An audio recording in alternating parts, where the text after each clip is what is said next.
Bonjour à tous, je suis ravie de vous accueillir aujourd'hui avec Grenoble Indian Film Festival. Aujourd'hui, nous avons Pratham et Akash, qui est le producteur, Pratham est le réalisateur, cinéaste, jeunes cinéastes tous les deux, jeunes producteurs. Ils viennent avec un film qui a été en sélection officielle à la Cinef, devenue Cinef, c'était Ciné Fondation Festival de Cannes pendant plusieurs années. Hein. Ce sont des jeunes réalisateurs qui font leur premier film d'école. Donc, c'est pour l'école en Inde, qui est Whistling Woods. Hein, je vous ai déjà parlé de cela. Vous avez vu que c'est l'institution de Monsieur Subhash Ghai, qui est cinéaste lui-même, producteur, qui a créé Mukta, qui a fait une longue série de films qu'on connaît tous, y compris des films comme, bien sûr, Tal, entre autres, avec Aishwarya Rai, que vous connaissez. Mais ça a été le showman de Bollywood. Donc, on ne peut pas dire que cela ne compte pas. Aujourd'hui, on a un film qui est très différent des films Bollywood, mais en même temps qui sort de son école, de son institution. Donc, on voit cette diversité entre le cinéma Bollywood et puis la compréhension de qu'est-ce que c'est que le cinéma, aller étudier dans une école, un institut qui est aujourd'hui mondialement connu, Whistling Woods, et qui vous donne cette opportunité de pouvoir amener votre film un peu partout dans le monde, dans tous les festivals. Et vous avez vu que ce film a été en sélection officielle au Festival de Cannes. Donc, on est avec eux aujourd'hui, avec Pratham et avec Akash, qui vont vous expliquer, moi je ne vais pas trop vous dévoiler les choses sur ce film-là, c'est eux qui vont vous expliquer exactement de quoi il s'agit et qu'est-ce qui les a amenés vers ce métier. So I'm switching to English. Just explain a couple of words. We've been following Mr. Ghai for years, showing his films in Paris. Dal was one of those films that we brought out, that he very kindly gave us. And long time ago, 20 years ago, filmed him for a famous French TV show. So he's been there with us in our association. And today I'm saying it's a combination of this institution that he's created, and then you come to Cannes in official selection from Whistling Woods in Mumbai. So Pratham and Akash, thanks a million for being with us at Grenoble Indian Film Festival. So happy to be showing this film that's been in official selection this year, Ciné Fondation, school film that you're going to tell us about. Tell me, how did you come to Whistling Woods and go towards this career, both of you? First of all, thank you so much for having us. And do you want to go first? Yeah, thank you so much. So I was doing engineering. I was supposed to do engineering. I did engineering, and I was supposed to join Whistling Woods at that time because I had to take a drop, because then I thought, this is not my thing that I want to pursue in life. And I think after dropping out, I started to search for colleges, and Whistling Woods was on my mind.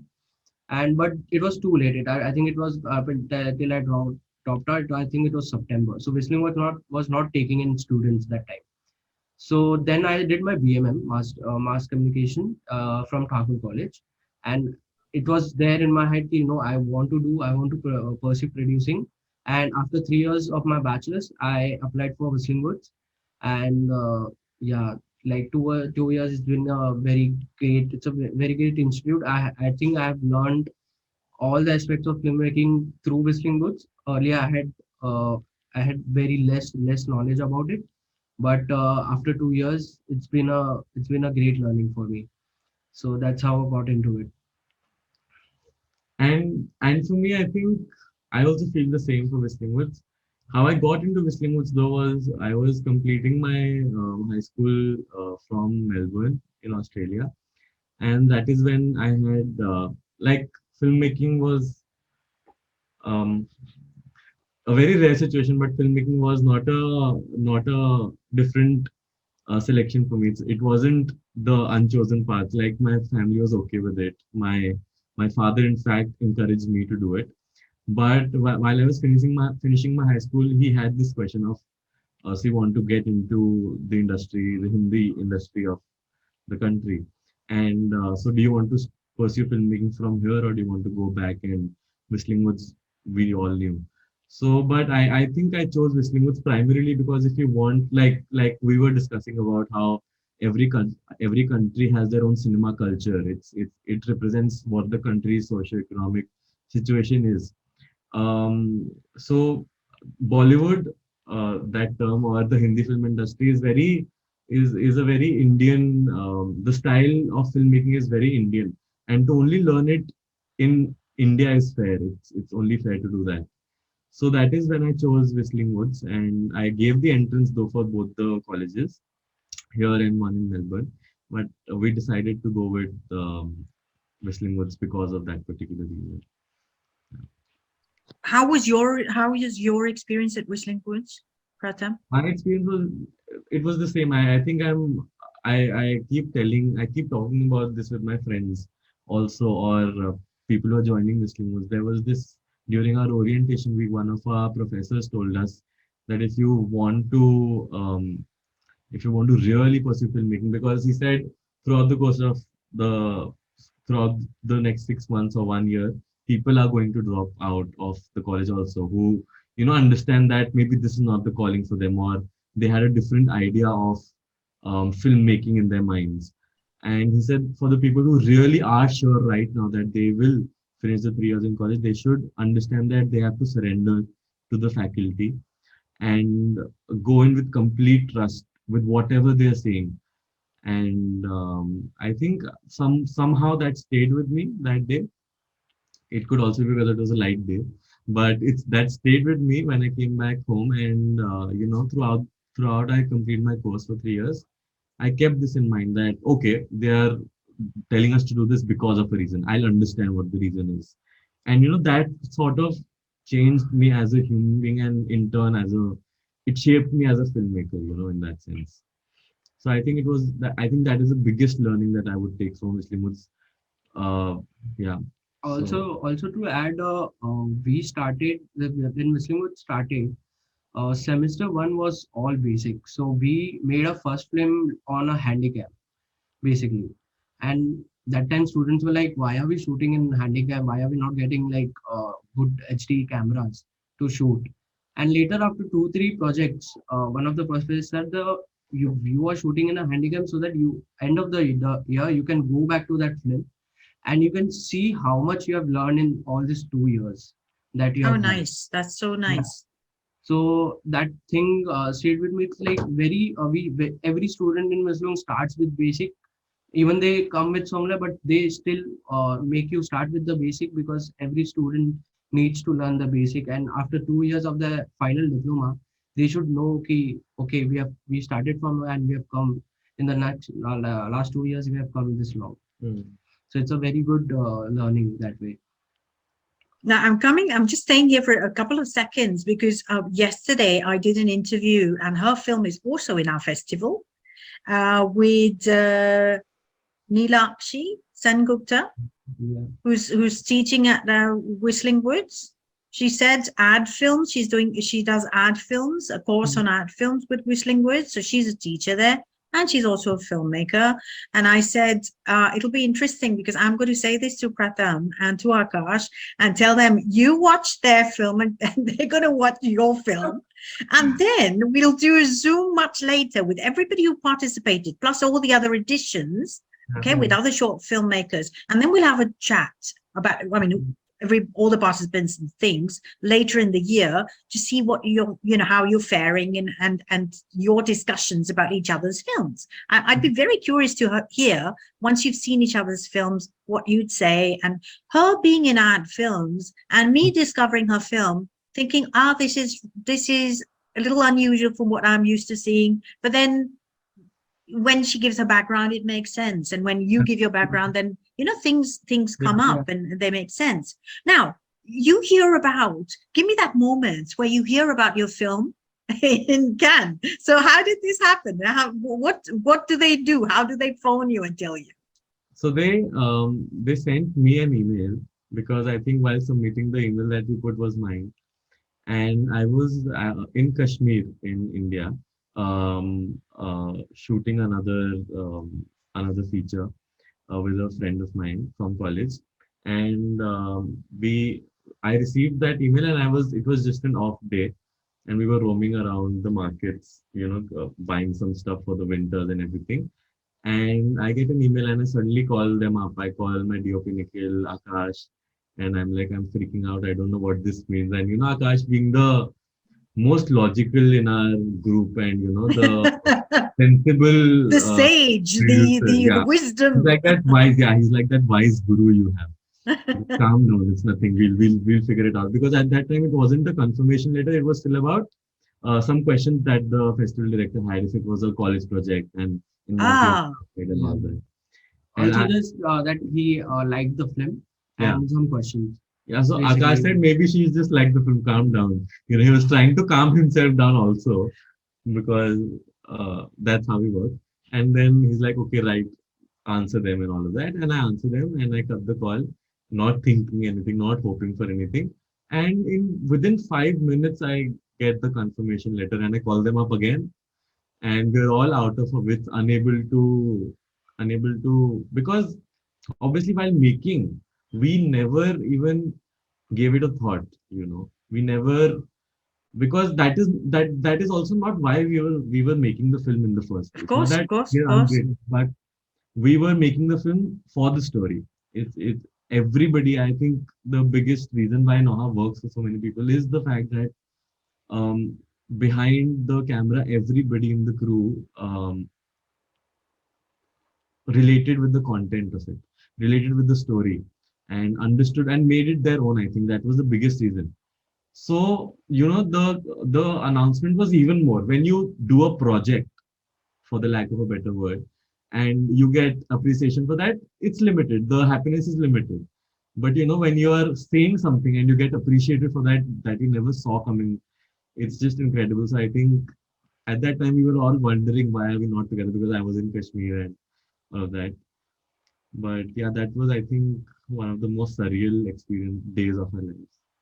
I think I can say that. Sending to Cannes also was not it. Nikhil, tell them the story. So Nikhil, my DOP, and I, we were sitting on this bed right here, okay, and because we are also flatmates, so we were just sitting on the bed idling. We were thinking about, okay, we made this film. What do we do with it, and should we send it to festivals? And then we started looking into Cannes. And so this is really before. This is before the call and everything. Yeah. This is right. Wow. Before the call, and we have no idea, and we're just chilling at home. And that video is still with Nikhil. I'll try to find it for you also. Yeah. He recorded us filling the form and laughing at the video. That such idiots we are thinking of ourselves as such great filmmakers, and giving yourself a little ambition with allowing yourself to believe that this could happen, and then that happens. Yeah, exactly. Unbelievable. Sometimes watch that video and we are just laughing, and it's weird. It's weird, yeah. You've got this. It's like a bit like a premonition, like you it's surreal kind of a moment. So see, well, this is the whole thing in life, and even the Nobel Prize winners. And I made a doc long time ago on Nobel Week and announcements, and I asked you the same question.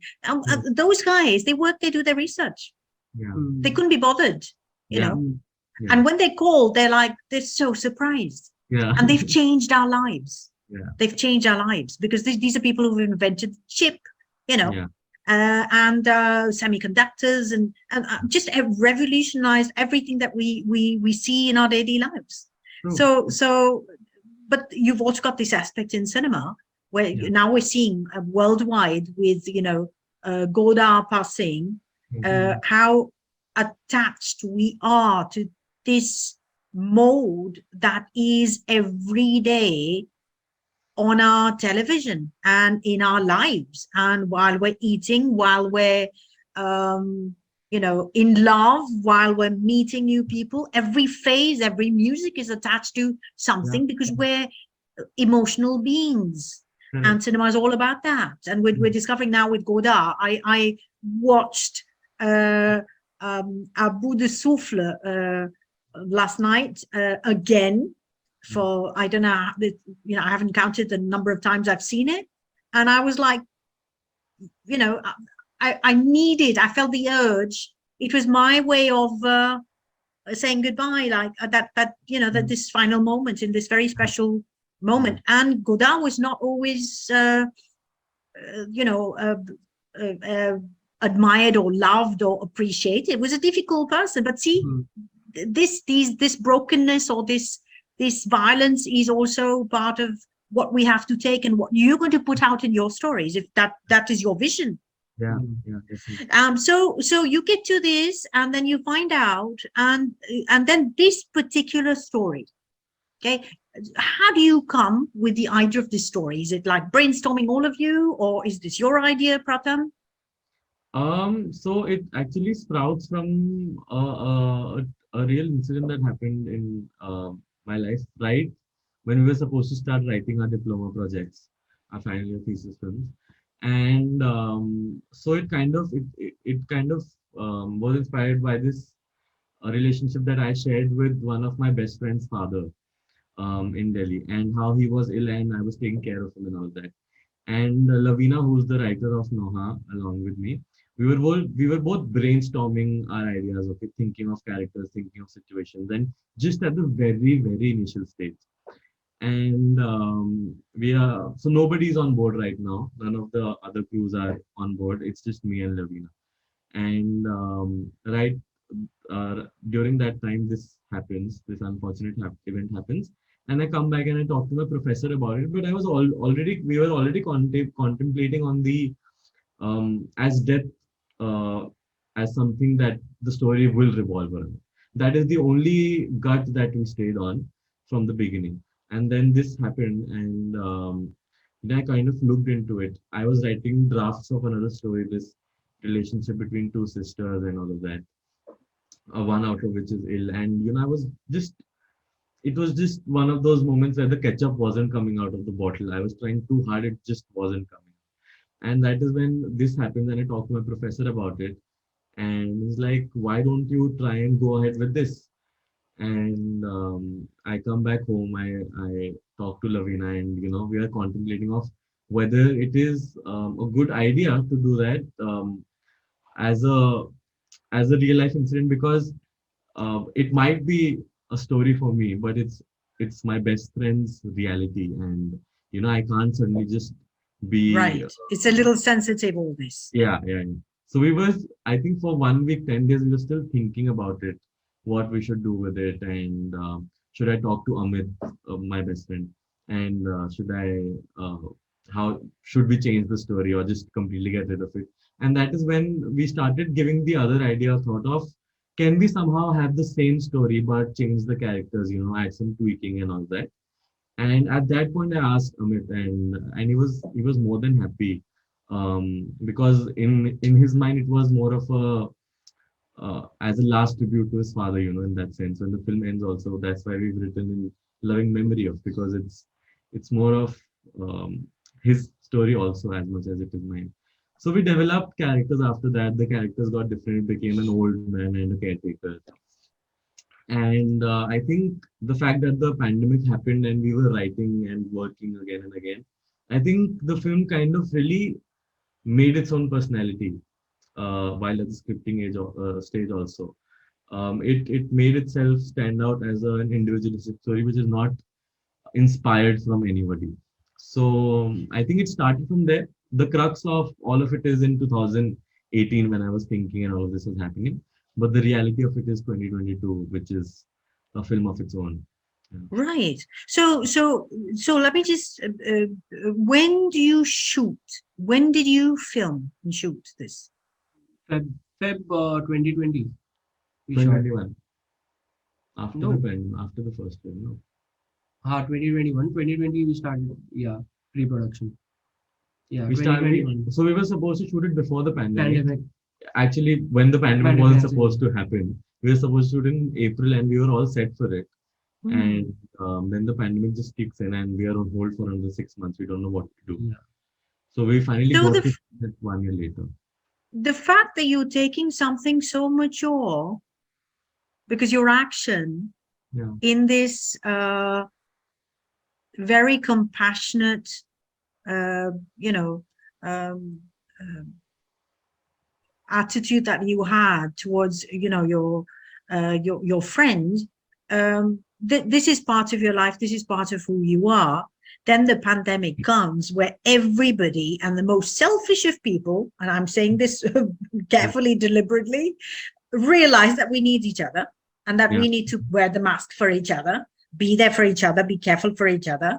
And then you shoot this story, and even all of our views, whether we're programmers, whether we're in festivals, filmmakers, it's bound to have kicked us at some point, because this is our third year, and because everybody's lost somebody in the pandemic or has someone who's been sick, whatever. And then people have learned a little bit of, you know, compassion and empathy and thinking of others and this whole health thing. I was just wondering when I was watching, thinking, in my head, there's always something going on when I'm watching films. I'm always wondering at what moment, why did he do this? Why did he do this scene? How does he feel? I'm always questioning myself. I never stop while watching and thinking, oh, what happened to him? Did he himself go through this? And so I'm in the background of, I'm always in the why, for what reason did he take this? Correct. And that is why I do these interviews with all of you, to find out more about who you are. Yeah. Because your stories and what you've read and done and been is going to be all the films you're going to be making, because we come from somewhere and bring it out in our films, in our work. So I think that's interesting, these aspects as well. I was just thinking in terms of generations, when people say, oh, well, the generation doesn't care about, you know, old people. And we're a generation where people throw things in general without realizing that that's not so true. True. Do you feel that as well? With the reaction of what people are saying to you and thinking, oh, this is very mature. Yeah. You know, without it being a moral message or without you be pushing people. I, you know, can be preachy and I can be saying things to preach. All teachers do. It's part of our duty and stuff. But you come to this without a message, without being preachy, and at the same time showing something that is also communion between people at a very particular moment. And looking at your age, my first thing was, that is so mature, you know, when I was watching the film in Cannes. But I didn't say any of this to you. I said, I'll say this in interview. But have people said this to you? Yes, a lot actually. I think, especially during the festival, and I'd like to. I think it also comes from a very, very big part of this comes from the fact that all of us, I think, because again, we all talk a lot. Akash and I sat a lot on the story. If each one of us, there is nobody in the crew who didn't have a conversation with me or Lavina regarding the story. It's not just the actors it's the DOP understanding what the film is and all of that. And I think, you know, there's this kind of a magic protection that a film gets when it's honest, or even when it's not honest. Anything that's been done from heart, I think it somehow gets into this fantastical part of our universe that we don't see. It's carried by the universe. Yes, exactly. and for the sake of NAUHA, for the mature film that it has become, I think the biggest reason for that is all of us come from very similar spaces. Akash, me, Nikhil, our actors, we all come from, because I think India, it's just our culture in that sense, you know, just the fact that we can't get, I've stayed in Melbourne for 3 years and I know what privacy means. And I know how it's impossible to achieve in a country like India because of the population, because of how codependent you are on each other, because we're not a first world country as of yet, and we are all, you know, united in that sense. and we're all suffering with each other. We are all happy with each other and all of that. So I think we all came from a very similar space where we never even I don't think any of us gave it a thought until the film went, where it went, and people started talking about how mature it is. Because by that time, it is something that we've all. Akash is taking care of his grandparents. Akash is too attached to his grandparents. I have a different relationship with the older people of my family. It's just that Indian culture, which I think any 15-year-old Indian boy could do that, very honestly, because it's just the culture that it's just the maturity of the fact that no matter where we go in life as a nation, um, and achieve things like privacy and independency, there is no way we are not going to be dependent on each other, because that is our culture and that is how we've lived. And I don't think any of us can even think of changing that.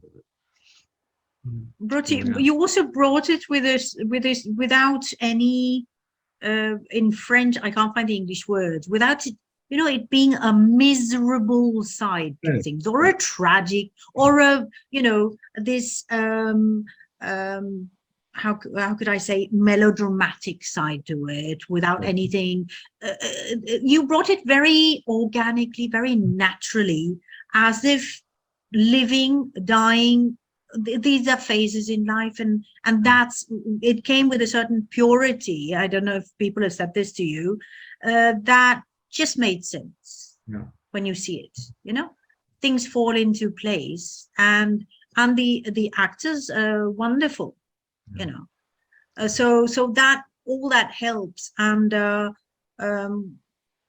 we see life. Actually, we're seeing life.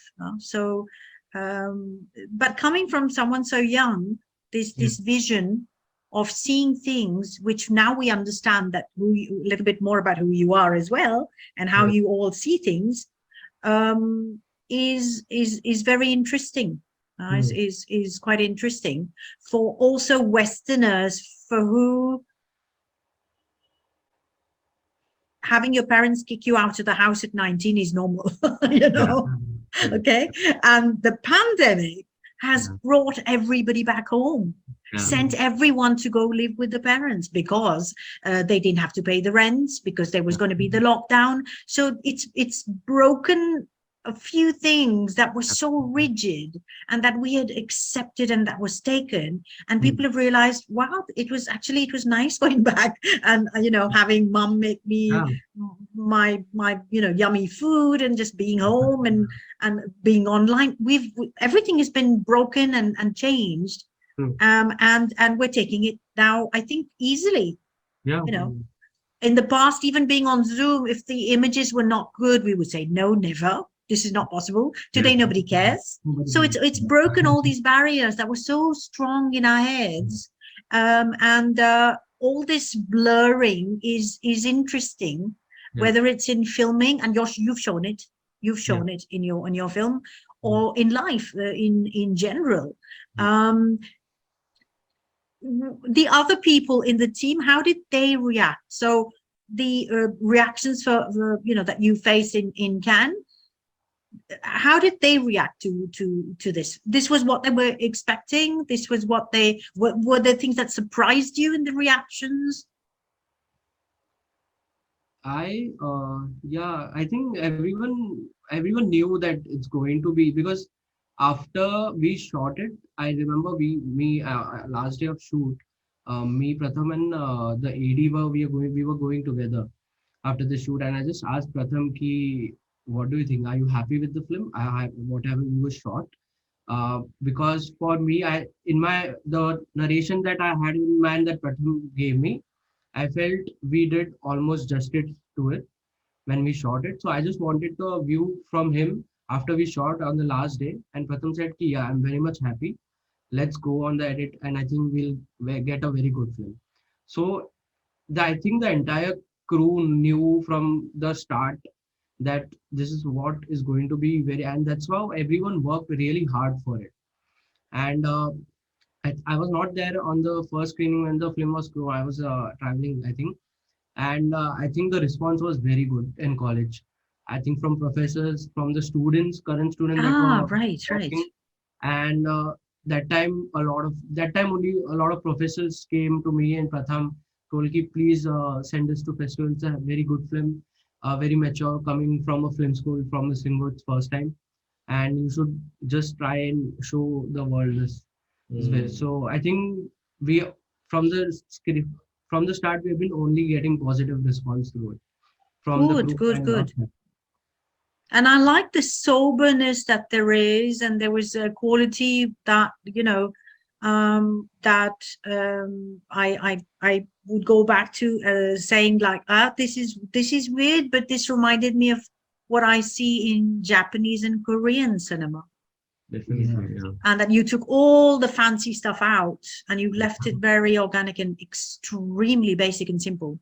I was introduced to, I think it's now that you say it, I'm reminded of this time when I saw Ozu's film in college, and that is because I wasn't introduced to international cinema as much before college, and then suddenly when I discovered Ozu, I'm like, I resonated with him so much, and I think that subconsciously could have affected during the writing of NAUHA also. Now that you say it, Right. No, but it's so interesting. So then the question coming to Cannes, what did you see in Cannes?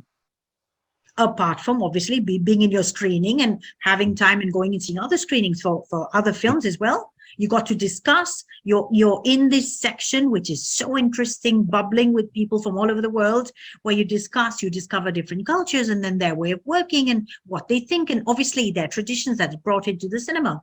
And you have the discussions with them as well. And how did they react? I think first of all, I think it will sound funny, but I think when we entered as school children, and it was a field trip, and we were supposed to take care of ourselves, and just figuring living with each other because it was a seven of us, and there's so much. It is an overwhelming feeling. So, and then it eventually got to networking and then talking, which I think opened my eyes a lot. Just the fact that you're watching films from all over the world, that does something to you as well. But initially, I think it started more of a field trip. But yeah, I think we networked. I personally spoke a lot to people, I think, which give me a lot of perspective. I don't know about you. Yeah, even I saw a lot of from our section, last Cinef section, and also outside.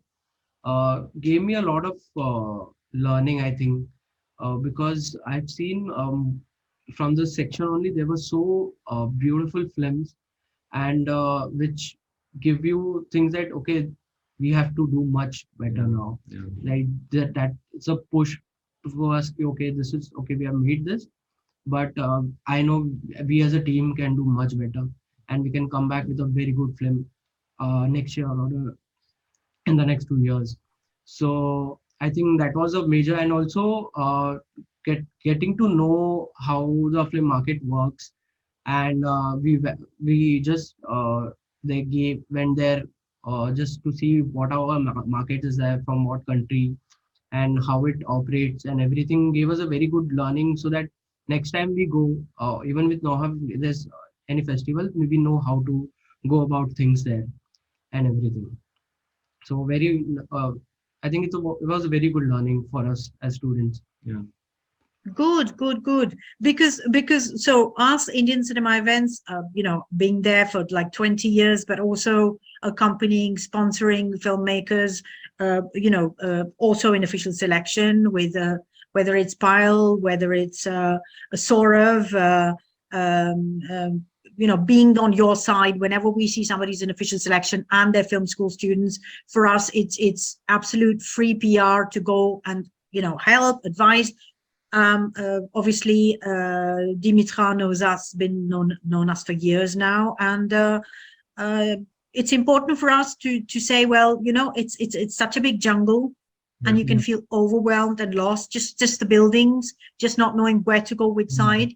Yeah. And you're so limited. You come tired after your flight, getting into this thing, the heat, the people, the crowds, and am I in the right place, the right room? I want to go to India Pavilion. I want to do this. I need to do that. there's what you need to do. And so we it's true that we want to be more present with all of you and in Cinef. The moment I know somebody is coming from Cinef, we jump and try to go help and advise on whatever, knowing that there could be mess ups with people not getting their visas, which also happened to people we knew this year. There was a bug there, a problem there. But so that even in the future, Cinef know we're there. If any student in official selection has any kind of problem, they know that we're there, whether it's guiding, helping, sending documents, translating, any kind of thing. And obviously having that moment to have, grabbed the mic in the pavilion and taken that moment where it was important that people discover you, that I really feel that you should have had a proper hour there, so that you could have sat and really told people about your adventure, because this is going to inspire other people who also want to bring their films. And maybe people haven't been lucky to be in official selection, so they think, well, I'm not a student, I'm not in official selection, but does this discourage me, or do I have any chance at all of doing something? And then we sponsored Apoorv Basu, who was not in official selection. He was in the short film corner, and he said he didn't have the money to come to Cannes in the Times of India, that he was going to Prague Film School, and his film was about his love for Godard, and that was enough for us to contact him and say, we're going to sponsor you and take you to Cannes, and we're also going to make you visit Paris. So our thing was, how can we not bring this kid to Cannes and to, the place that has really inspired him, the people who really inspired him with the new wave of things. And to see today, after 4 or 5 films, short films that Apoorv has done, whether it's, there's Adil Hussain and there's Pankaj Tripathi and Rajshri Deshpande, and us following him year by year and thinking, and he's just done a short film on his iPhone called Guria. All this good positive energy of these young people like you, and us following and seeing, what's he doing? And then me reading and saying, well, what's your first feature? And then he sends me things. And this is from so many filmmakers, that it's this positive energy that you feel that we're all connected, and things are going to keep going forward, because our festival is yours. It's your space. And for people to know that, hey, this is not to promote us, we've created this space, but it's in keeping with everything that we've been doing right from the start, which is your films. And people in France get to know your, what you want to do, and something a bit different, and they discover and say, this is coming out of India. We never expected this, And it's a fun thing for us, because we like seeing that reaction as well, because we also discovered French cinema. We also discovered Japanese cinema, and we were like surprised. So it's a normal reaction, but all this energy circulating is so good. It shouldn't stay stagnant. It has to circulate. And the best way is the networking.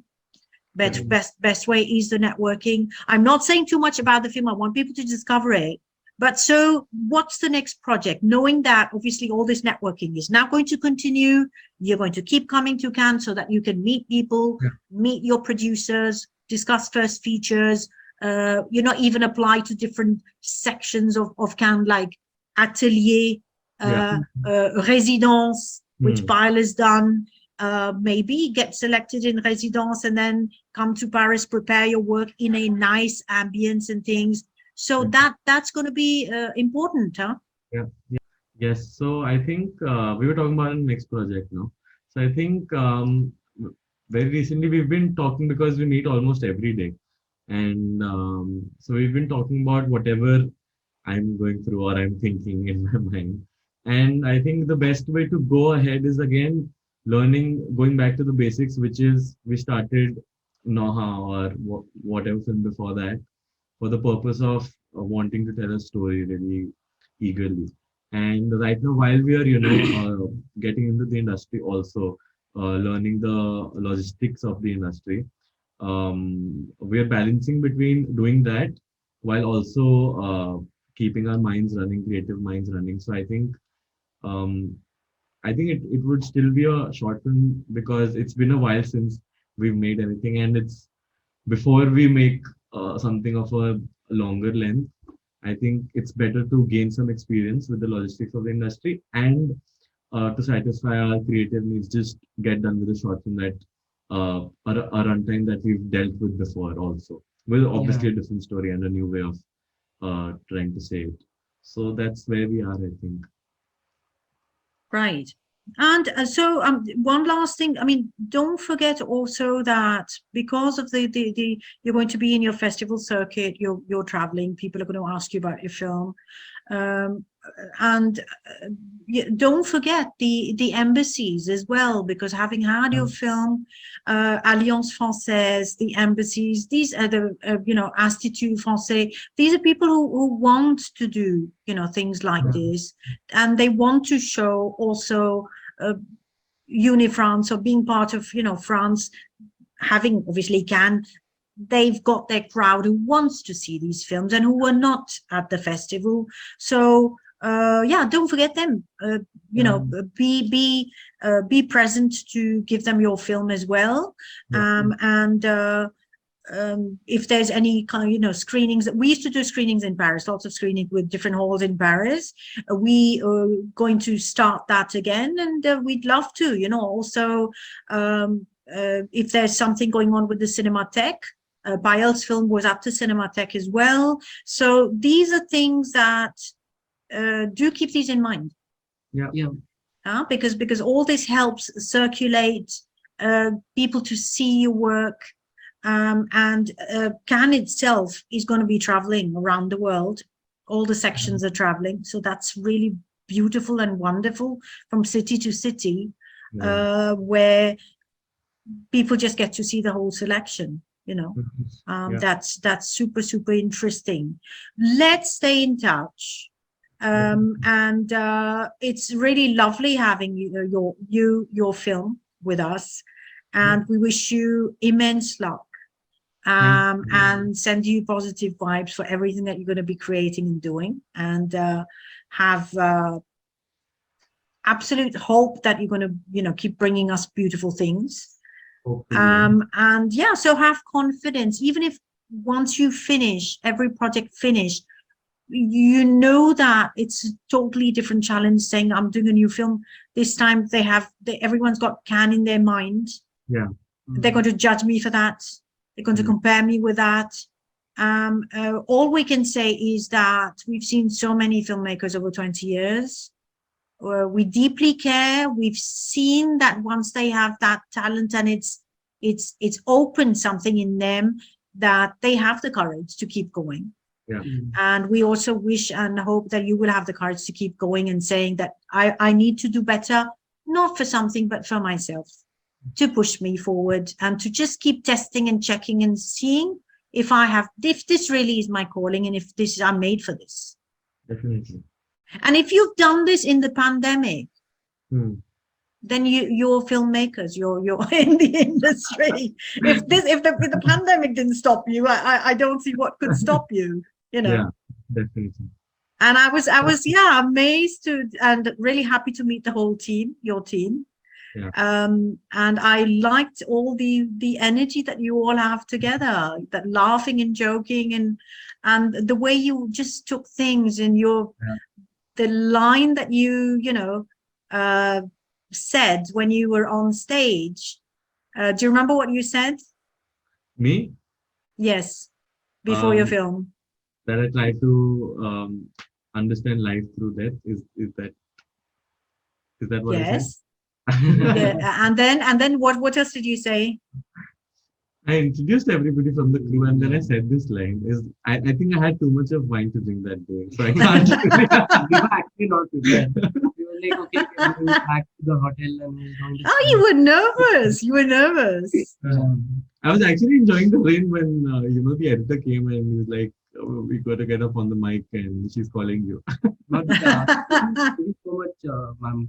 I think it was a very good experience. You helped us a lot there. Yeah. And thank you for coming for the screening also. It meant a lot to us because we were flying. Oh no, we come. We really are there because we want to see this moment. We don't want to, we wouldn't leave this for anything in the world. I mean, anything in the world. So it's very important, and we, want people to know that this is a continuous thing that you're going to be doing. And I think Cannes also prepares you, because the fact that, and it makes people angry to think, it's always Ozon who's coming back. It's always the Coen brothers. So Cannes has its very exclusive selective club. True. They don't want us. They don't want anyone outside. Okay, so this makes a lot of people angry and jealous and very, very frustrated. But Cannes is also teaching people and filmmakers that come back with new stuff, new challenges, surprise us. Definitely. So this is what you're learning in a festival like this, where they want to be surprised and by the people they like. Yeah. So they're giving you a super challenge, saying, okay, we like you, but this isn't enough. Bring us something new next time. And so this is the whole, for me in my head, this is the message of pushing you guys and saying, well, go do better. Definitely, yeah. And so people don't get tired. It's a very difficult profession, and people don't imagine. Yeah. But it's important for you. You're going to do another Zoom. This is part of the festival, but when we get together to also speak to filmmakers, with your experience, you will have done other things as well. Yeah. And to tell filmmakers that, your film can be just after a huge success, something that just has no maybe impact that you expected. It doesn't matter, Yeah. Will it stop you? No, it's not. Yeah. Today you like boosted with all that energy, Yeah. And I think that in the future, you'll be able to say this. You'll be able to say why. Were there moments when you made the film where you were like a little discouraged and said, maybe we'll be average? Well, our film it looks good. Okay, today you got the whole Cannes aura. Yeah. But let's be honest. Yeah. Among yourselves, looking at your film, were there moments you said, okay, we've done a good job from our side. We could have maybe done better.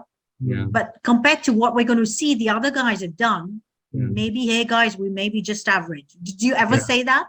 Definitely. I think a big time when we especially saw the film at the festival, I think a very big, oh my God, there's a lot of films out there, and there's a very high bar to reach. Yeah. I looked at the musicals and I was like, oh my goodness, what is this? Yeah. Saw this musical. Yeah. I saw the musicals and I was like, oh gosh, they People are surprise just me every awesome, time. right? And that's the beauty of particularly La Cinef.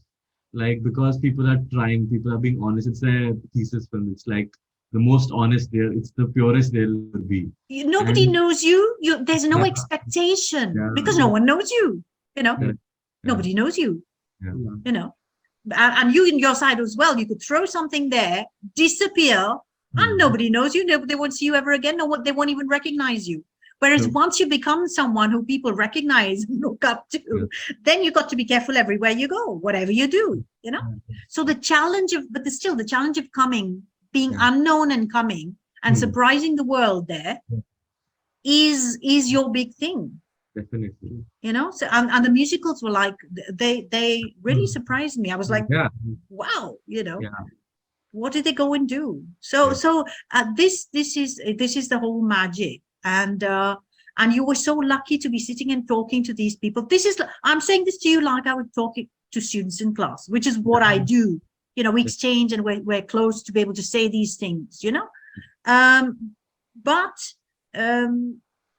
yes, you're still learning all the different aspects that there are, and there's so many other aspects. And I suppose there's things like you said in logistics you're learning. There's other aspects. Correct. Where you feel that you really need to sharpen your skills. Definitely.